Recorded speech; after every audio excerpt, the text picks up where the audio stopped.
Today we learn about nitrogen cycle. માં આપણે જોઈએ તો major and main element of life and constituents of air, એટલે કે આ જે નાઇટ્રોજન સાયકલ છે એ લાઈફનો મેઇન અને મેજર એલિમેન્ટ છે, અને જે હવાના જે કોન્સ્ટિટ્યુઅન્ટ હોય એર કોન્સ્ટિટ્યુઅન્ટ હવાના જે ઘટકો એમાં પ્રેઝન્ટ હશે 78%, and it is an basic component of amino acids, protein and nucleic acid. તે એમિનો એસિડ, પ્રોટીન અને ન્યુક્લિક એસિડનો મૂળભૂત ઘટક છે. Life can exist without nitrogen, એટલે કે આ જીવનમાં છે ને નાઇટ્રોજનની કંઈક ને કંઈક જરૂર પડશે આપણે લાઈફમાં. એટલે કે આપણે એમ કહી શકીએ કે નાઇટ્રોજન વગર લાઈફ છે એ શક્ય નથી. Play major role in respiration and animal metabolism, એટલે કે આજે આ નાઇટ્રોજન છે, નાઇટ્રોજન સાયકલ, એમાં નાઇટ્રોજનનો મેજર રોલ રેસ્પિરેશન અને એનિમલમાં મેટાબોલિઝમ એ એમનો મેજર રોલ છે, કે રેસ્પિરેશનમાં એ ઇન્વોલ્વ હશે, એનિમલમાં મેટાબોલિઝમ જે થતું હોય ચયા પછી એમાં એ ઇન્વોલ્વ હશે. એ એમનો મેજર રોલ છે નાઇટ્રોજનનો.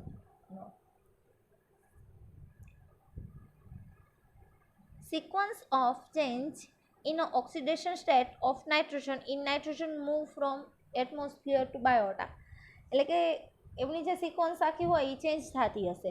કેવી રીતના? તો કે નાઇટ્રોજનનું જે ઓક્સિજન સ્ટેટ છે એમની અંદર નાઇટ્રોજન હોય એ એટમોસ્ફિયરના અંદર એટમોસ્ફિયરથી બાયોટા સુધી શું નાઇટ્રોજન છે એ મૂવ કરતો હશે.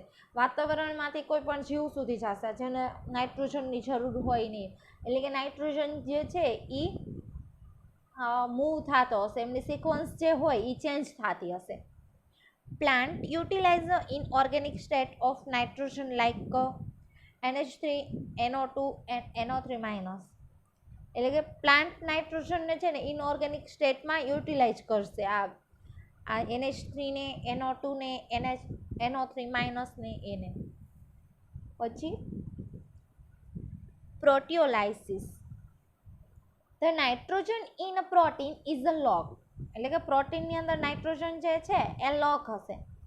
This originally bound nitrogen become free for reuse by the process of enzymatic hydrolysis of protein that is called proteolysis, એટલે કે પ્રોટીનના એન્ઝાઇમેટિક હાઇડ્રોલાઇસિસ પ્રોસેસ દ્વારા આ ઓર્ગેનિકલી બાઉન્ડ નાઇટ્રોજન છે એ ફ્રી થશે અને ફ્રી થશે રિયુઝ માટે.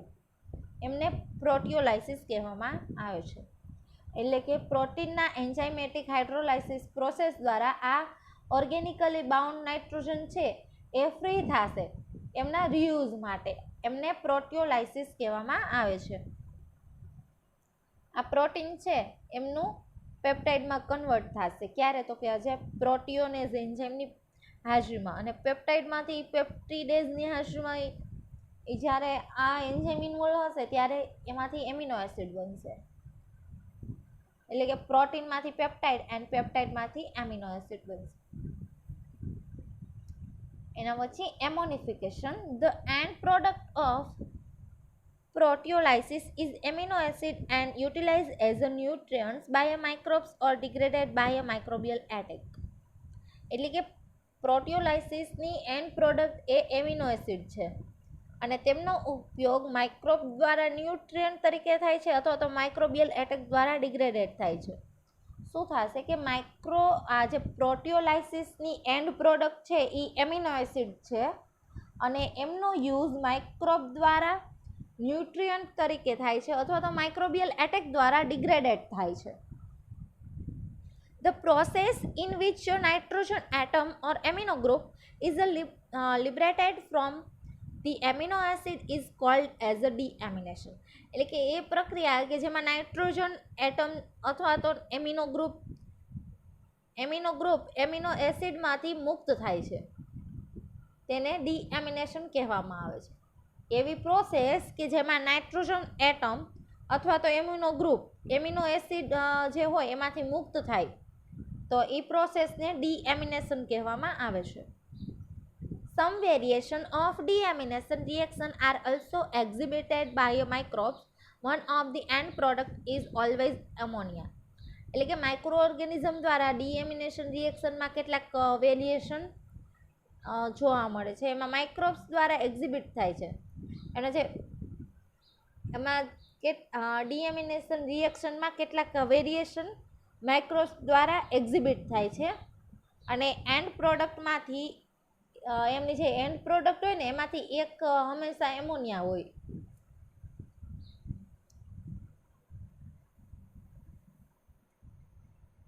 Ammonia is a volatile, but if NH3 is dissolved in a water.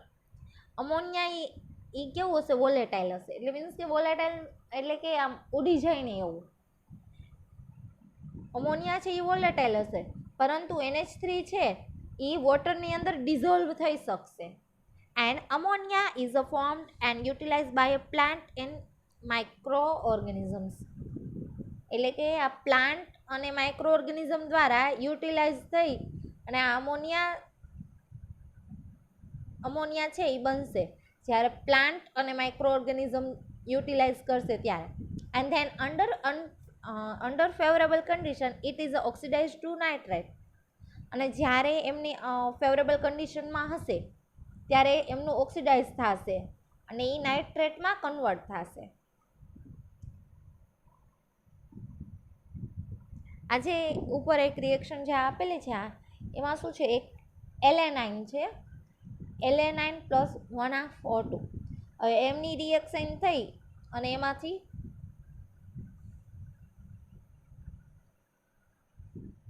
Pyruvic acid બનશે. એલેનાઇન છે એમાંથી પાયરુવિક એસિડ પ્લસ અમોનિયા છે એ બનશે. નાઇટ્રિફિકેશન.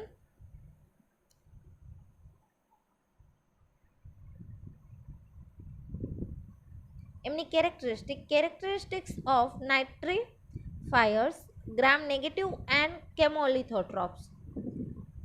આ નાઇટ્રીફાયર્સ તરીકે કોણ હશે? એમની લાક્ષણિકતા છે આ બધી. તેમાં ગ્રામ નેગેટિવ અને કેમોલિથોટ્રોપ્સ આવી શકે. પછી સોઇલ, સીવેજ એન્ડ એક્વેટિક એન્વાયરમેન્ટ્સ. એટલે કે એ સોઇલ, સીવેજ અને એક્વેટિક એન્વાયરમેન્ટમાં આ છે નાઇટ્રિફિકેશન પ્રોસેસની થતી હશે. grow on ammonia salt like NH4 and slow growing and require a large inoculum. એ કેવા હશે કે સ્લો ગ્રોઈંગ થશે અને એમાં લાર્જ ઇનોક્યુલમની જરૂર હશે. રોડ, સ્ફેરિકલ, સ્પાઇરલ ઓર વિબ્રિયો શેપ.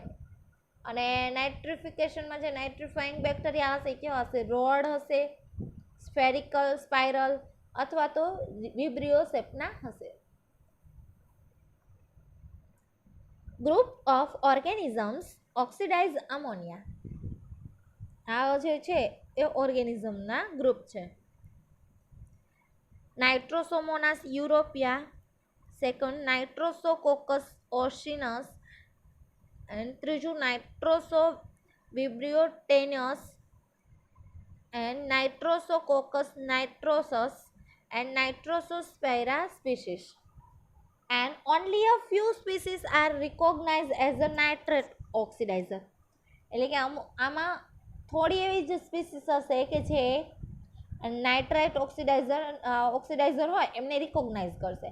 એમાં નાઇટ્રોબેક્ટર વિનોગ્રાસ્કી એન્ડ નાઇટ્રોસ્પાઇના ગ્રેસિલસ.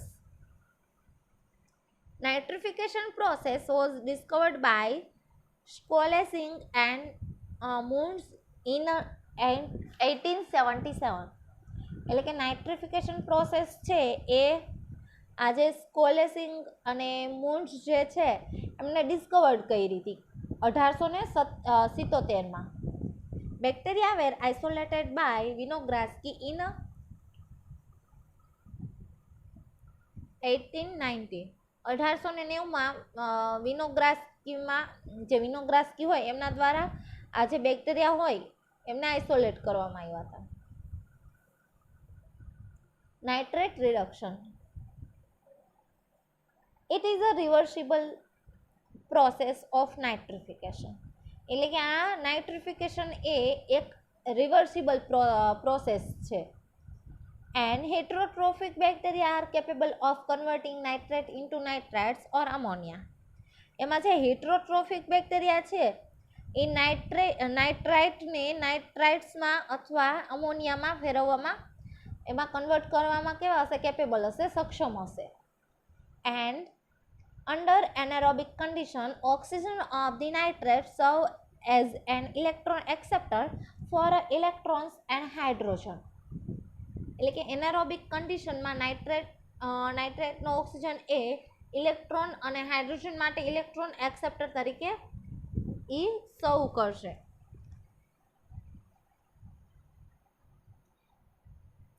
NHNO3 પ્લસ 4H2 એમાંથી શું બનશે? NH3 પ્લસ 3H2O2 બનશે. Denitrification, nitrites to gaseous nitrogen by the microorganisms in a series of biochemical reaction. This process is known as the denitrification. એટલે કે biochemical રિએક્શનની સિરીઝમાં micro organism દ્વારા gaseous નાઇટ્રોજનથી nitrate એમાં convert થાય છે. એ પ્રક્રિયાને ડીનાઇટ્રિફિકેશન તરીકે ઓળખવામાં આવે છે. બાયોકેમિકલ રિએક્શનની સિરીઝમાં માઇક્રો ઓર્ગેનિઝમ દ્વારા ગેસિયસ નાઇટ્રોજન હોય એ ગેસિયસ નાઇટ્રોજનથી નાઇટ્રેટમાં કન્વર્ટ થાય, નાઇટ્રોજનનું નાઇટ્રેટમાં કન્વર્ટ થાય, એ પ્રોસેસને ડીનાઇટ્રિફિકેશન તરીકે ઓળખવામાં આવે છે. એમાં બેક્ટેરિયામાં આપણે એક્ઝામ્પલ તરીકે એક્રોમોબેક્ટર, એગ્રોબેક્ટેરિયમ, આલ્કેલિજન્સ, બેસિલસ, સ્યુડોમોનાસ, ફ્લેવોબેક્ટેરિયમ એન્ડ વિબ્રિયો એ લઈ શકીએ. And certain environmental factor affect microbial denitrification. એટલે કે અમુક એવા એન્વાયરમેન્ટલ ફેક્ટર છે જે માઇક્રોબિયલ ડીનાઇટ્રિફિકેશનને અફેક્ટ કરતા હોય એ. તો ઇન્ક્રીઝ ઓર્ગેનિક મેટર, કે જ્યારે ઓર્ગેનિક મેટર છે એ એમનો રેશિયો વધારી દેવામાં આવે, ઇન્ક્રીઝ કરી દેવામાં આવે. ઓર્ગેનિક મેટર તરીકે આમાં કાર્બન અને નાઇટ્રોજન લીધેલું છે. ત્યારે એ માઇક્રોબિયલ ડીનાઇટ્રિફિકેશન હોય એમના ફેક્ટર્સની, એટલે આ જે એન્વાયરમેન્ટલ ફેક્ટર હોય એ માઇક્રોબિયલ ડીનાઇટ્રિફિકેશનને અફેક્ટ કરશે. અને જ્યારે ઇન્ક્રીઝ ટેમ્પરેચર, જ્યારે ટેમ્પરેચર વધારી દેવામાં આવે ત્યારે ન્યુટ્રલ ઓર આલ્કલાઇન પીએચ, જ્યારે ન્યુટ્રલ અથવા તો આલ્કલાઇન પીએચ આપવામાં આવે ત્યારે. એન્ડ અવેલેબિલિટી ઓફ ઓક્સિજન, જ્યારે ઓક્સિજન અવેલેબલ હોય ત્યારે. Nitrogen fixation, natural ability of a microorganism to convert atmospheric nitrogen into ammonia. એટલે કે નેચરલી એબિલિટી એવી હશે માઇક્રો ઓર્ગેનિઝમની કે એ શું કરશે કે વાતાવરણમાં જે નાઇટ્રોજન હશે ને એમને અમોનિયામાં કન્વર્ટ કરશે. એરોબિક ફ્રી લિવિંગ એઝોટોબેક્ટર, એરોબિકમાં આપણે લઈએ, એરોબિક ફ્રી લિવિંગમાં એઝોટોબેક્ટર, એઝોસ્પિર્યુલમ. એન્ડ એનારોબિકમાં ફ્રી લિવિંગમાં જીનસ ક્લોસ્ટ્રીડિયમ. એન્ડ સાયનોબેક્ટેરિયામાં Anabaena, Nostoc and Oscillatoria. In addition, nitrogen fixation can occur through symbiotic association microbes like rhizobium and બ્રેડીરાઇઝોબિયમ. આ બે સ્પીસીસ છે એ સિમ્બાયોટિક એસોસિએટેડ માઇક્રોબ્સ તરીકે લઈ શકીએ નાઇટ્રોજન ફિક્સેશનમાં. આ જે છે એ સિમ્બાયોટિક નાઇટ્રોજન ફિક્સેશન જે એઝોલા એનેબેના દ્વારા થાય એ.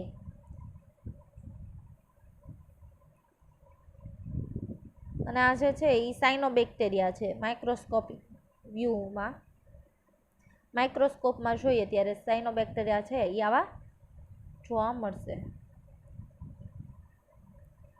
અને આ જે છે એ સાયકેડ રૂટ નોડ્યુલ છે.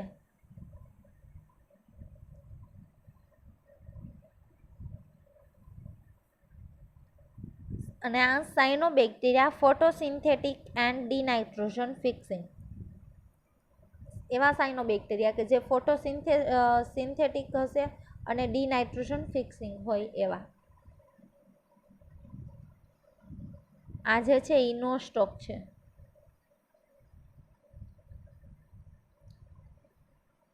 એ નો સ્ટોક છે. આ જે છે એ ક્લોથ્રેક્સ એન્ડ આ માઇક્રોસિસ્ટિસ એન્ડ આ એનેબિયના, આ બધા એના માઇક્રોસ્કોપિક વ્યૂ છે. સાયનોબેક્ટેરિયા ઓલ્ડેસ્ટ નોન ફોસાઇલ્સ, એટલે કે અને આ જે એમનું ઇમેજ છે એ કોલોનિયલ ક્રુકોલિયમની છે અને આ ફિલામેન્ટિયસ પેલિયોલાઇનેબિયાની છે. And Haber Bosch method for a chemically conversion of ammonia, એટલે કે આ જે હેબર-બોશ મેથડ છે એમના દ્વારા કેમિકલી કન્વર્ઝન કરી શકીએ અમોનિયાનું. And for nitrogen fixation require several component part, અને નાઇટ્રોજન ફિક્સેશન માટે અમુક એવા કમ્પોનન્ટ પાર્ટની જરૂર હોય છે. એમાં આપણે લઈ શકીએ nitrogenase enzyme,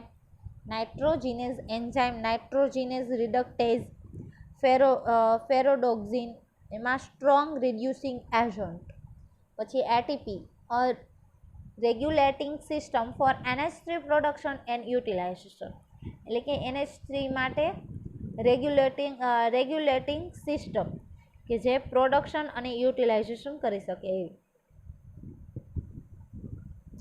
A system that protects the nitrogen fixing system from inhibition by a molecular oxygen. And nitrogenase enzyme, એમાં MOFE protein and made up of a 4 polypeptide chain in a form of a 2 identical dimer, alpha 2 and beta 2. આ જે nitrogenous enzyme હોય એમાં ઈ કેનો બનેલો હશે તો કે made up of a 4 polypeptide chain, એ 4 પોલીપેપ્ટાઇડ ચેનનું બનેલું હશે. અને ઈ કેવી રીતના હશે તો કે 2 આઇડેન્ટિકલ ડાયમર જોવા મળશે એમાં, આલ્ફા 2 અને બીટા 2. નાઇટ્રોજીનેઝ રિડક્ટેઝ, એમાં FE સબ યુનિટ લઈ શકીએ, એમાં 2 પોલીપેપ્ટાઇડ ચેઇન હશે gamma 2. And ATP molecules binding site, એમાં એટીપી મોલેક્યુલ બાઇન્ડિંગ સાઇટ હશે. And provide reduced hydrogen to reduce nitrogen and convert in ammonia. એ શું કરશે, હાઇડ્રોજનને પહેલાં તો હાઇડ્રોજન છે એમને રિડ્યુસ કરશે નાઇટ્રોજનમાં, અને નાઇટ્રોજન રિડ્યુસ થઈ અને અમોનિયામાં કન્વર્ટ થશે. H2 involve as by product utilise by rhizobium. આ જે H2 છે એ ઇવોલ્વ થશે કોના દ્વારા તો કે રાઇઝોબિયમ છે એ યુટિલાઇઝ કરશે પ્રોડક્ટને અને એના દ્વારા H2 છે એ ઇવોલ્વ થશે. Nitrogenase enzyme is oxygen sensitive, hence leghaemoglobin synthesized by bacteria and plant. And Langemoglobin has a high affinity for oxygen 10 times higher than the hemoglobin. એમની એફિનિટી છે એ હાઈ હશે ઓક્સિજન માટે, અને કેટલી તો કે 10 times higher than the haemoglobin કરતાં 10 ગણી એમની એફિનિટી છે એ વધારે હશે. Okay, thank you.